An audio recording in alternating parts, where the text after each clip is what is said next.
Hi മക്കളെ, നിങ്ങളുടെ സ്വന്തം ഷീജ ടീച്ചർ റാൻസിൽ നിന്ന്. അപ്പോൾ നമ്മുടെ എക്സാം അടുത്തു, മറ്റന്നാളാണ് എക്സാം. എല്ലാവരും ആദ്യോടെ ഇരിക്കേണ്ട, ടെൻഷൻ അടിക്കേണ്ട, മസിൽ വിട്ടിരിക്കുക. നിങ്ങൾക്ക് എളുപ്പമുള്ള ക്വസ്റ്റ്യൻ ആയിട്ടായിരിക്കും ക്വസ്റ്റ്യൻ പേപ്പർ വരിക. മോഡൽ എക്സാം എപ്രകാരമായിരുന്നോ അതിലും സിമ്പിൾ ആയിരിക്കുന്നു മനസ്സ് പറഞ്ഞുകൊണ്ടിരിക്കുന്നു. അപ്പൊ വരാൻ സാധ്യതയുള്ള ഒരുപാട് ക്വസ്റ്റ്യനുമായിട്ട് നാളെ 7:30 കൃത്യം 7:30 എല്ലാവരും റാൻസിലേക്ക് എത്തിച്ചേരാം. ഞാൻ നിങ്ങളുടെ A+ലേക്ക് നയിക്കും. A+ ഷുവറാണ്. അതുകൊണ്ട് എല്ലാവരും ക്ലാസ് കാണാതെ പോവരുത്. അപ്പൊ നിർബന്ധമായിട്ട് നമുക്ക് ക്വസ്റ്റ്യൻ പേപ്പറിൽ വരുന്ന ഒരു ക്വസ്റ്റ്യൻ ആണ് പടുക്കഥ അഥവാ തിരക്കഥ.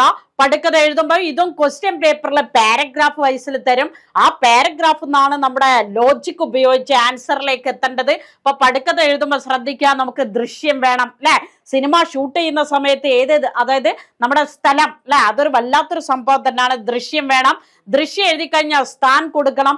സ്ഥാൻ കൊടുക്കുമ്പോൾ ശ്രദ്ധിക്കുക, ഏത് പാടാണോ പാടത്തിനനുസരിച്ചേ നമ്മുടെ പടുക്കഥ പോവുള്ളൂ. ഇപ്പൊ ബിർബഹൂട്ടി, ഉദാഹരണത്തിന് ബിർബഹൂട്ടി പറയുകയാണെങ്കിൽ അതിൽ ഗേത്ത് വരുന്നുണ്ട്, സ്കൂൾ വരുന്നുണ്ട്, ഫുലേര ജംഗ്ഷൻ വരുന്നുണ്ട് അല്ലെ.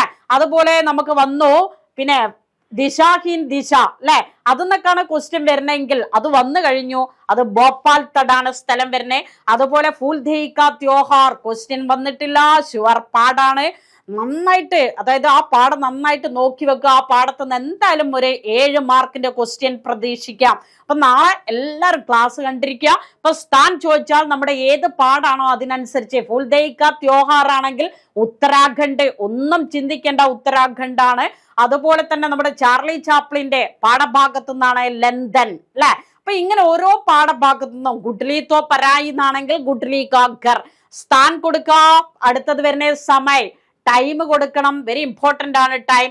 അതുപോലെ തന്നെ കഥാപാത്രങ്ങൾക്ക് ആയു, വയസ്സ് കൊടുക്കണം, അവർക്ക് വേഷഭൂഷ കൊടുക്കണം. പിന്നെ വരുന്നത് ബാത്ചീത്ത്, സംഭാഷണം. അപ്പൊ ഒരു പടുക്കഥ കണ്ടു കഴിഞ്ഞാൽ ഏത് പാടായിക്കോട്ടെ, നോ ടെൻഷൻ. നിങ്ങൾ ചെയ്യേണ്ടത് ഈ സാധനം ഒന്ന് നോക്കി വെക്കുക. ദൃശ്യം എന്ന് പറഞ്ഞാൽ ക്വസ്റ്റ്യൻ പേപ്പറിലുണ്ട്. ക്വസ്റ്റ്യൻ പേപ്പറിലെ പാരഗ്രാഫിൽ ദൃശ്യം തന്നിട്ടുണ്ട്. ആ ആദ്യത്തെ വരി ദൃശ്യമായിട്ട് കൊടുക്കുക. ഏത് പാടാണെന്ന് നോട്ട് ചെയ്യുക. പാഠത്തിനനുസരിച്ച് സ്ഥാൻ കൊടുക്കുക. അതുപോലെ സമയം കൊടുക്കാൻ മറക്കരുത്. കഥാപാത്രങ്ങള്, ആയു, വേഷഭൂഷ, ബാത്ചീത്ത്.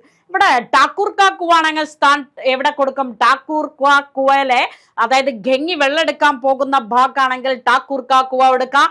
അല്ലെങ്കിൽ ജോഗും ഗംഗിയും തമ്മിലുള്ള സംഭാഷണ ഭാഗമാണെങ്കിൽ സ്ഥലം ജോഗു കാ ഗർ കൊടുക്കുക.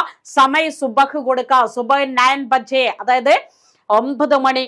പാത്ര മീൻസ് കഥാപാത്രങ്ങൾ ജോഗോ, ഒരു 45 വയസ്സ്.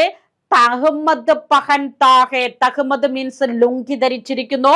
പിന്നെ നമ്മുടെ കഥാപാത്രം വരുന്ന ഗംഗിയാണ്. ഗംഗി ചുടിദാർ പഹൻതി ഹെ, വയസ്സ് ഒരു 35 കൊടുക്കുക. കഥാപാത്രങ്ങളെ കിട്ടിയല്ലോ, വയസ്സ് കിട്ടി, വേഷഭൂഷ കിട്ടി. അപ്പൊ ഇതിന് ഈ ഒരു സംഭവം എഴുതിയാൽ തന്നെ എനിക്ക് 2 മാർക്കായി. പിന്നെ ബാത്ചീത്ത് അതുപോലെ ദൃശ്യം എഴുതിയ 2 മാർക്കോ, ടോട്ടൽ 4 മാർക്കാണ്. 4 മാർക്കിന്റെ ക്വസ്റ്റ്യൻ ആണ് പടുക്കഥ വരുന്നത്. സിമ്പിൾ ആണ് ഈ സാധനം, നല്ലോണം നോട്ട് ചെയ്യുക.